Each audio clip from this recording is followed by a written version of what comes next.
Keluaran pasal yang kelima. Musa menghadapi Firaun, bangsa Israel makin ditindas. Kemudian Musa dan Harun pergi menghadap Firaun lalu berkata kepadanya, beginilah firman Tuhan Allah Israel, biarkanlah umatku pergi untuk mengadakan perayaan bagiku di padang gurun. Tetapi Firaun berkata, siapakah Tuhan itu yang harus kudengarkan firman-Nya untuk membiarkan orang Israel pergi? Tidak kenal aku Tuhan itu, dan tidak juga aku akan membiarkan orang Israel pergi.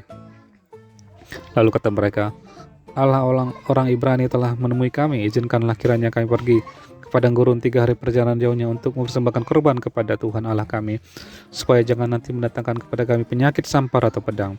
Tetapi Raja Musa berkata kepada mereka, Musa dan Harun, mengapakah kamu bawa-bawa bangsa ini melalaikan pekerjaannya? Pergilah melakukan pekerjaanmu. Lalu lagi kata Firaun, lihat, sekarang telah terlalu banyak bangsamu di negeri ini. Masakan kamu hendak menghentikan mereka dari kerja paksanya?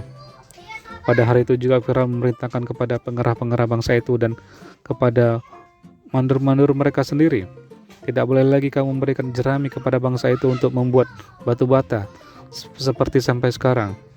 Biarlah mereka sendiri yang pergi mengumpulkan jerami. Tetapi jumlah batu bata yang harus dibuat mereka sampai sekarang, bebankanlah itu juga kepada mereka dan jangan menguranginya, karena mereka pemalas. Itulah sebabnya mereka berteriak-teriak, izinkanlah kami pergi mempersembahkan korban kepada Allah kami. Pekerjaan orang-orang ini harus diperberat sehingga mereka terikat kepada pekerjaannya dan jangan mempedulikan perkataan dusta. Maka para pengerah bangsa itu dan para mandurnya pergi dan berkata kepada mereka, beginilah kata Firaun, aku tidak memberi jerami lagi kepadamu. Pergilah kamu sendiri mengambil jerami di mana saja kamu mendapatnya, tetapi pekerjaanmu sedikit pun tidak boleh kurang. Lalu berserahlah bangsa itu ke seluruh tanah Mesir untuk mengumpulkan tunggul gandum sebagai pengganti jerami. Dan pengerah-pengerah itu mendesak mereka dengan berkata, selesaikan pekerjaanmu, yaitu tugas sehari seperti pada waktu ada jerami.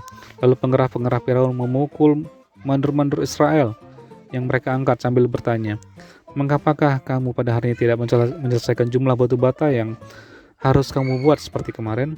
Sudah itu pergilah para mandur Israel kepada Firaun dan mengadukan halnya kepadanya. Mengapakah Tuanku berlaku seperti itu terhadap hamba-hambamu ini? Jerami tidak diberikan lagi kepada hamba-hambamu ini, tetapi walaupun begitu kami diperintahkan buatlah batu bata, dan pada itu hamba-hambamu ini dipukul, padahal rakyat Tuanku lah yang bersalah. Tetapi ia berkata, pemalas kamu, pemalas. Itulah sebabnya kamu berkata, izinkanlah kami pergi mempersembahkan korban kepada Tuhan. Jadi sekarang pergilah bekerja, jerami tidak akan diberikan lagi kepadamu, tetapi jumlah batu bata yang sama harus kamu serahkan. Maka mengertilah para mandu Israel bahwa mereka ada dalam keadaan susah, karena dikatakan kepada mereka, kamu tidak boleh mengurangi jumlah batu bata pada tiap-tiap hari. Waktu mereka meninggalkan Firaun, berjumpalah mereka dengan Musa dan Harun yang sedang menantikan mereka. Lalu mereka berkata kepada keduanya, kiranya Tuhan memperhatikan perbuatanmu dan menghukum kamu, karena kamu telah membusukkan nama kami kepada Firaun dan hamba-hambanya, dan dengan demikian kamu telah memberikan pisau kepada mereka untuk membunuh kami.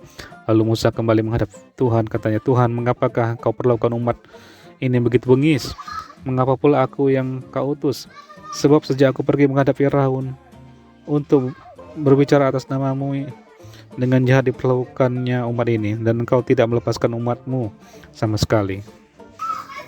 Tetapi Tuhan berfirman kepada Musa, sekarang kau akan melihat apa yang akan kulakukan kepada Firaun, sebab dipaksa oleh tangan yang kuat, ia akan membiarkan mereka pergi. Ya, dipaksa oleh tangan yang kuat, ia akan mengusir mereka dari negerinya. Keluaran pasal yang ke-6. Pengutusan Musa. Selanjutnya berfirmanlah Allah kepada Musa, akulah Tuhan.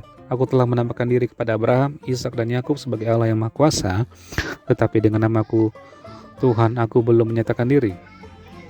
Bukan saja aku telah mengadakan perjanjianku dengan mereka untuk memberikan kepada mereka tanah Kanaan, tempat mereka tinggal sebagai orang asing, tetapi aku sudah mendengar juga orang Israel yang telah diperbudak oleh orang Mesir, dan aku ingat kepada perjanjianku. Sebab itu katakanlah kepada orang Israel, akulah Tuhan, aku akan membebaskan kamu dari kerja paksa orang Mesir, melepaskan kamu dari perbudakan mereka, dan menebus kamu dengan tangan yang teracung dan dengan hukuman-hukuman yang berat. Aku akan mengangkat kamu menjadi umatku, dan aku akan menjadi Allahmu, supaya kamu mengetahui bahwa akulah Tuhan Allahmu yang membebaskan kamu dari kerja paksa orang Mesir, dan aku akan membawa kamu ke negeri yang dengan sumpah telah kujanjikan memberikannya kepada Abraham, Ishak dan Yakub, dan aku akan memberikannya kepadamu untuk menjadi milikmu. Akulah Tuhan." Lalu Musa mengatakan demikian kepada orang Israel, tetapi mereka tidak mendengarkan Musa karena mereka putus asa dan karena perbudakan yang berat itu. Kemudian Tuhan berfirman kepada Musa, "Pergilah menghadap, katakanlah kepada Firaun Raja Mesir bahwa ia harus membiarkan orang Israel pergi dari negerinya." Tetapi Musa berkata di hadapan Tuhan, "Orang Israel sendiri tidak mendengarkan aku. Bagaimanakah mungkin Firaun akan mendengarkan aku? Aku seorang yang tidak petah lidahnya." Demikianlah Tuhan telah berfirman kepada Musa dan Harun serta mengutus mereka kepada orang Israel dan kepada Firaun Raja Mesir dengan membawa perintah supaya orang Israel dibawa keluar dari Mesir. Ayat ke-14, nenek moyang Musa dan Harun. Inilah para kepala kaum keluarga mereka, anak-anak Ruben, anak sulung Israel, Henok, Palu, Hezron, dan Karmi. Itulah kaum-kaum Ruben. Anak-anak Simeon, Yemuel, Yamin, Ohad, Yakin, Zohar, dan Saul, anak seorang perempuan Kanaan. Itulah kaum-kaum Simeon. Inilah nama anak-anak Lewi menurut urutan kelahirannya: Gerson, Kehat, dan Merari. Umur Lewi 137 tahun. Anak-anak Gerson, Libni dan Simei menurut kaum mereka. Anak-anak Kehat, Amran, Izar, Hebron, dan Uziel. Umur Kehat 133 tahun. Anak-anak Merari, Mahli, dan Musi. Itulah kaum-kaum Lewi menurut urutannya.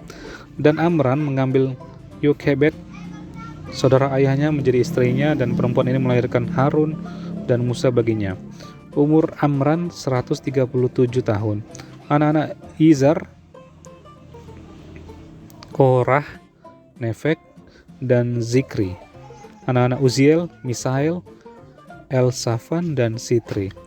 Dan Harun mengambil Eliseba, anak perempuan Aminadab, saudara perempuan Nahason, menjadi istrinya, dan perempuan ini melahirkan baginya Nadab, Abihu, Eleazar, dan Itamar. Anak-anak Korah, Asir, Elkana, dan Abiasaf. Itulah kaum-kaum Korah. Eleazar anak Harun mengambil salah seorang anak perempuan Putiel menjadi istrinya, dan perempuan ini melahirkan Pinehas baginya. Itulah para kepala kaum keluarga orang Lewi menurut kaum mereka. Itulah Harun dan Musa yang diperintahkan Tuhan, bawalah orang Israel keluar dari tanah Mesir menurut pasukan mereka. Merekalah yang berbicara kepada Firaun Raja Mesir supaya mereka membawa orang Israel keluar dari Mesir. Itulah Musa dan Harun. Ayat ke-27, Musa menghadap Firaun. Pada waktu Tuhan berfirman kepada Musa di tanah Mesir, Tuhan berfirman kepadanya, "Akulah Tuhan, katakanlah kepada Firaun Raja Mesir segala yang kufirmankan kepadamu." Tetapi Musa berkata di hadapan Tuhan, "Bukankah aku ini seorang yang tidak petah lidahnya? Bagaimanakah mungkin Firaun akan mendengarkan aku?"